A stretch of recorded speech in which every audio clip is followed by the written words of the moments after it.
So what's up? Kamusta? Ayos ba tayo dyan? So nandito tayo ngayon sa may Motorstar Baliwag branch para sa update natin.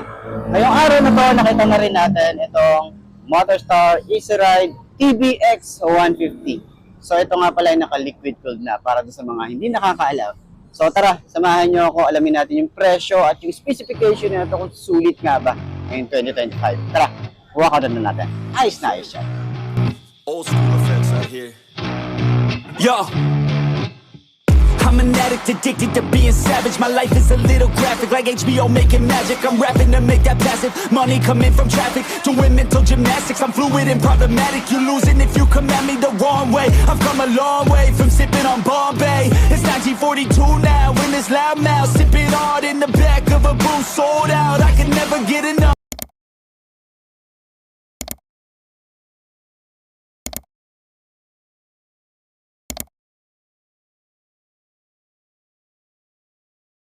So yun ang mga boss, no, sa lahat ng mga nagtatanong magkano nga ba ang ganitong motorcycle, ito ay nagkakahalaga ng 83,000 kapag kinuha nyo ng cash. At syempre available din po sila sa installment. Ilalagay ko na lang din dyan sa screen nyo magkano nga ba ang kanilang installment para at least meron tayong idea sa mga hulugan. Okay? So ayan, sa tingin nyo sulit nga ba ang presyo niya? Comment nyo naman yan sa baba at para naman dun sa mga gustong kumuha ng ganitong motorcycle, pwede nyo akong i-PM sa aking Facebook page na iMark Moto 2.0 para doon sa finance and dito sa kasa para at least ma-assist ko kayo. Ayos yun, di ba? And para naman doon sa mga nakagamit na ng ganitong motorcycle, baka pwede nyo i-share dyan sa comment section ano nga ba yung mga naging experience nyo sa motorcycle na to. Ayos na ayos yan. Gotta work hard, play harder, gotta work smarter. Time is money, yeah, money is harder. So I'm not giving up, no, I'm not giving in. I was born in this world, I swear to make a difference. If you need a mentor, I got something for you, kid. Just watch the way I move and try your best to copy it. Like a CEO, I move like an athlete pro. I party like a rock star show. I live every day like my last, never know. I run it like a CEO. I move like an athlete pro. I party like a rock star show. I live every day like my last, never know. So yun na nga, matagal-tagal na rin tayong naghihintay para sa unit na to, no? Itong Motorstar Easy Ride TBX 150. Ito ay naka-liquid cooled na rin at humahabol si Motorstar pagdating sa ganong quality ng motorcycle tsaka sa forma.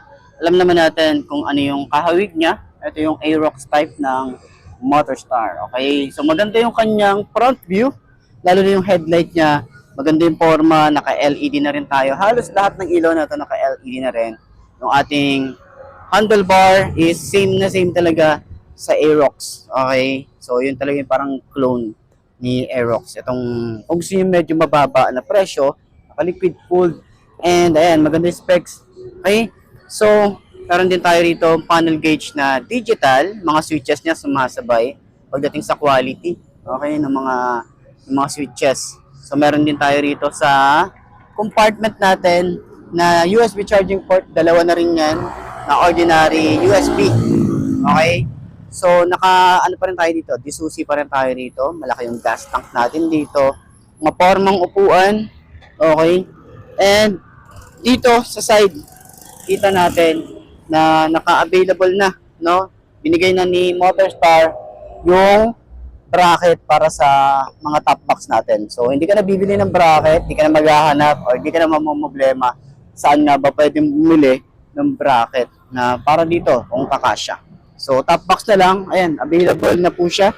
And kagandahan yung ating panggilid. Ang bulking tingnan, tapos wala na rin tayong kickstart dito. And wala yata tayo rito side stand kill switch. So sana dito lagyan din ni Motorstar. Okay, para dun sa mga additional features lang naman. So, yung ating shock dito, naka-dual shock at meron na rin tayong basa dito. Maporma yung ating taillight dito, kakaiba rin yung design niya. Okay? So, basang-basa mo rito yung Easy Ride. Ang di ko lang mabasa rito, wala yung TBX. Nahanap ko kung yung nasan yung TBX. Nandun lang sa pangalan niya. Pero dito sa design niya, wala. Nakalagay lang dito TBX, nakalagay lang dito ay Motorstar Easy Ride 150. Wala yung TBX. Pero yun na nga, upuan natin, no? Side stand muna natin. Tingnan natin. Ganyan ang itsura niya kapag naka-side stand. Mukhang safe din naman siya i-side stand sa mga parking or sa mga mall. Okay. So, upuan natin. Ha? Yung upuan niya pala niya, sobrang lambot. Ayan, sobrang lambot na ito. Sa OBR niya, sobrang lambot din. Pero manipis lang yung ating foam dito. Kaya medyo parang masakit sa puwet. Yung, ayan, palubog kasi siya. So, tingnan natin. Try din natin umupo sa pagiging OBR. Ayan. Try muna natin sa OBR. Kung ano yung itsura natin dito. Sa OBR, ganyan na itsura natin. Okay. Okay. Hindi naman siya ganun ka, ano pala. Hindi naman pala siya ganun ka sakit sa puwet, no? Okay din naman pala siya. Pero yun na nga. 5'2" ang ating height. Uy, ang baba ng clearance niya. Abot na abot natin. Okay. Abulin natin sa side stand. Tiklopin natin yan. Ayan. Tsaka parang mas maliit siya ng konti. Ayan, oh. Diba? Ang cute tingnan. So, ganyan yung tsura natin. Legroom natin dito, malawak din. Okay, meron din tayo rito na space pa. Pero hindi yung extension ng paa, hanggang dyan lang naman. Okay. So, yan. Maglalagay tayo ng gamit dito. Pwede rin. Lalagay lang natin dito, sasabitan natin. Yan. Sa turning radius niya, malawak din siya, malaki din, oh. Okay, sa shock. Uy, maganda rin yung shock. Ganda, oh. Sa likod. Ayos din, oh. Oh. Sabagay, adjustable naman yan. Kaya na mag-adjust kung ano yung gusto niyong shock sa likod. Yan. Pero yung shock niya sa harap, maganda. Tsaka, gusto ko dito yung upuan. Sobrang lambot ng upuan. Sobrang lambot ng upuan, oh.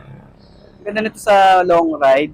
Pero pag matagal, parang, alam niyo yun, pag ganitong sobrang lambot, medyo nakatry na kasi ako ng ganito, sobrang lambot.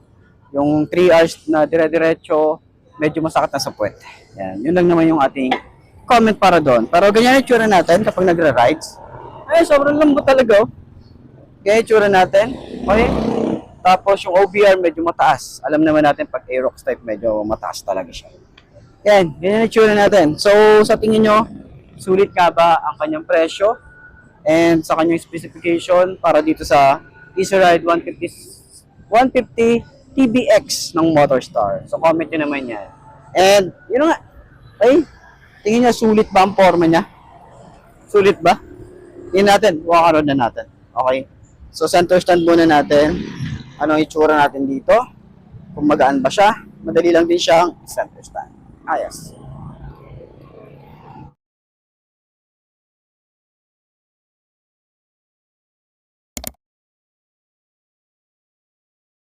So, yun nga, nakita na natin itong TBX 150. No? Easy Ride TBX 150 ng Motorstar.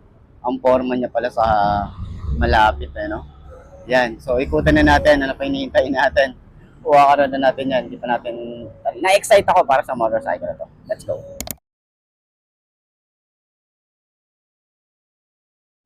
So, yun nga. Dito sa harap, meron tayong maliit na windshield. Okay. Alam naman natin sa Aerox talaga, meron ganitong motorcycle or meron ganitong design. Meron tayong bolts dyan. So yung iba dyan, nag-upgrade. Dito nila nilalagay yung side mirror. Ayan. So ayan, may windshield siya maliit dyan. Pagbaba natin, meron tayo rito na makikita ng Motorstar. Decals yan. Tapos dito, Easy Ride nakalagay. Ayan. And dito meron tayong forma. So sayang din nila nilagyan dito ng Motorstar logo. Pero siguro meron sila itong nakaabang. Ididikit nila kapag ipo-pull out na. Pero yan, ganyan, no? Para siyang carbon fiber finish dito. And yung ating headlight, yun talaga yung pinaka-maforma dito. Meron siyang LED, tapos meron siyang daytime running light dito. Ayan yung itsura niya. Tapos parang carbon fiber finish dito sa side na to. Hanggang dito. And then para tayo may winglet. Okay, kung maglalagay pa tayo rito, di ko alam kung mayroon pa tayo mapaglalagyan. Ayan, pwede pa. May bolts dito. Maglalagay ka ng winglet, pwede. Yung ating signal light is, ito ay LED. Ay, hindi, bulb type pa pala to. Yung ating signal light bulb type. So, sana ginawa na lang din nila na LED. Ayan. So, telescopic fork. Meron tayo dyan, mapormang fender. Ayan, mga stylish din, no? So, meron tayong ganitong design. Medyo rough yung kanyang design dito hanggang dito sa kanyang fender dito sa likod or yung extension niya, no? Naka-open naman tayo rito. Ayan. So, maganda yung mugs. Naka-tubeless na rin tayo rito. Okay? And yung size natin dito is 180 by 14. Ayan. Yuan Chin yung kanyang brand. And yung atin namang side, meron tayo ritong size na 180 by 14. Ayan nga. So, naka-single disc brake tayo rito. Meron tayong single pad caliper. Decals nga pala, meron tayong decals dito sa side. Meron din tayong decals dito na 150 FI and then naka-liquid cool. Hindi ko lang din sure kung naka 4 bulbs ba to or naka 2 bulbs lang. Ayan. So, sa side, meron din tayo rito na may padding pa to. Okay. Hindi pa nila nilalagay kapag hindi pa ipo-pull out. Ayan. So, design dito sa gilid. Meron tayong ganyan. Okay. Ganda ng fairings niya. So, sa foot pegs naman, para sa angkas, ito yung tsura. Okay. Ganda rin yung design. Malapad. Okay. Matibay din naman. And yung ating panel gauge na naka-digital na rin tayo rito. Meron tayong set dito. Ito. Alam ko, touchscreen to eh. Okay? So, dito sa side, yung mga switches natin dito, maporma din. Hindi nagpapahuli si Motorstar. Meron tayong on and off ng kanyang idling stop. Ayan o, meron siya. Yan. Start and stop system. Meron din sila nun. Okay, sa 83,000, meron ka ng ganun, di ba? So, park light, headlight, electric starter, lever natin dito, malapad din. Ganyan yung tsura niya. Grip niya makapit, isusi. Ito yung tsura. Throttle, ay sobrang babaw ah. Yan na yun, sobrang babaw niya. Sa side naman, yung ating rear brake, smooth naman. May flasher din tayo rito. Flasher, high and low, signal light, and busina. Ayan. Meron din tayo rito sa side packet na USB charging port, dalawa yan. Yung ordinary USB and then hindi siya ganun kalalim. So, medyo delicate kung maglalagay tayo ng mga gamit dyan na importante. Yan. Ignition, simple lang din naman. May ilaw din to. Yan. Fuel and seat, dito rin binubuksan. Yung ating fuel, ayan, nandito sa gitna. So, di natin mabuksan kasi nakasusi siya, tsaka nakalock din dito. Malaki na rin yung gas capacity nito para sa mga magpapa-long ride or mag-long ride. Matagal na rin kaya bago kayo magpagas agad. Ayan. Sa upuan, sobrang lambot talaga na ito. May stitches nga pala yan. Meron siya dito. Meron din ditong stitches. Okay. Ito naman yung ating compartment. So, hindi ako sure kung kasya dito yung half face. Pero full face, hindi siya kakasya. Meron tayo ritong helmet hook. Okay. Ayan yung tsura natin. Tapos, ito naman yung itsura ng ating bracket. Ayan. Ito yung bracket natin. So, maganda na rin kahit anong top box. Tsaka, metal talaga yan. Makapal yung metal na ginamit dito. Okay? So, sa mga nagtatanong kung mababasa nga ba yung ating compartment kapag dito, hindi po siya mababasa. Kasi, meron siya mga ganyan, no? Parts na ganyan. Kung makalusot man siya dito sa unang level, meron tayong second level, dito pa lang tatagos na yung tubig eh. Hindi siya talaga papasok dito sa loob. Okay? Yun yung, kung mga nagtatanong dyan. So, dito naman sa ating liquid cooled, ayan, may cover na rin tayo rito, yung radiator natin. Ito yung itsura ng ating ilalim. Ayan, throttle body natin dito, yung mga switches dito, ay, yung mga switches, yung mga socket natin dito, ayan. So, gumaganda na rin talaga yung, maganda rin naman talaga si Motorstar. So, nasa sa inyo na lang din naman yan. So, ayan, fender niya, meron tayo ritong parang carbon fiber finish, malapad and mahaba. No? Dual shock, may baso, adjustable parehas. And yung tambucho natin dito, ito yung tsura, bulky. May cover tayo na plastic, parang carbon fiber finish. And swing arm, meron tayong disc brake dito. And naka-single pad caliper. Ang size naman dito sa likod ay 120/70 by 14. Ayan. Yung taillight natin dito, maporma talaga eh. Ang forma ng taillight niya, oh. Ayan, oh. Diba? Tapos yung daytime running light niya, maporma din. Plate light na rin tayo rito. Signal light niya is bulb type din pala. Kala ko lahat ng ilaw niya naka-LED, hindi pala. Reflector, lagay ng plate.